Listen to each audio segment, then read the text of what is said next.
ഈ കേസിന്റെ തുടക്കം മുതൽ മഞ്ജു വാര്യർ പറഞ്ഞു ഇതിനകത്തൊരു ഗൂഢാലോചനയുണ്ട് എന്ന്. പിന്നീട് പ്രോസിക്യൂഷനും കണ്ടെത്തിയത് ഗൂഢാലോചന ഉണ്ട് എന്നാണ്.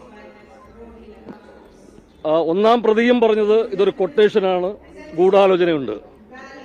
അതിജീവിതയും പറഞ്ഞത് അത് തന്നെയാണ്, കൊട്ടേഷനാണ്. അപ്പോൾ ഒരു കൊട്ടേഷൻ എന്ന് പറയുമ്പോൾ അതിൻ്റെ പിന്നിൽ ഒരു ഗൂഢാലോചന ഉണ്ടാവുമല്ലോ. ഇപ്പോൾ വെറുതെ വിട്ട നമ്മുടെ പ്രിയപ്പെട്ട ദിലീപും പറയുന്നത് ഇതിനകത്തൊരു ഗൂഢാലോചന ഉണ്ട് എന്നാണ്. അപ്പോൾ എന്ന് പറയുമ്പോൾ പൊതുസമൂഹം ഇപ്പോൾ വിശ്വസിക്കുന്നതിനകത്തൊരു ഗൂഢാലോചനയുണ്ട്. അപ്പോൾ തീർച്ചയായും അങ്ങനെ ഒരു ഗൂഢാലോചന ഉണ്ട് എന്നുള്ളത് കൃത്യമായിട്ട് അന്വേഷിക്കട്ടെ.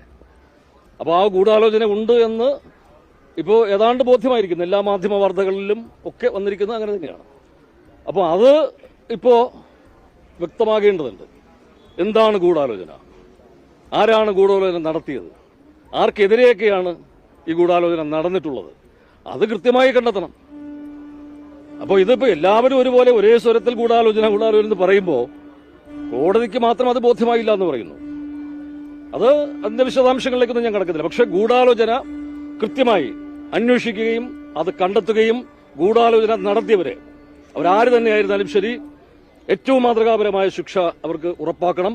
അത് നമ്മുടെ നീതിന്യായ വ്യവസ്ഥയിലുള്ള നമ്മുടെ പൊതുസമൂഹത്തിന്റെ വിശ്വാസ്യത അത് വർദ്ധിപ്പിക്കുന്ന ഒരു നടപടിയായിട്ട് മാറും.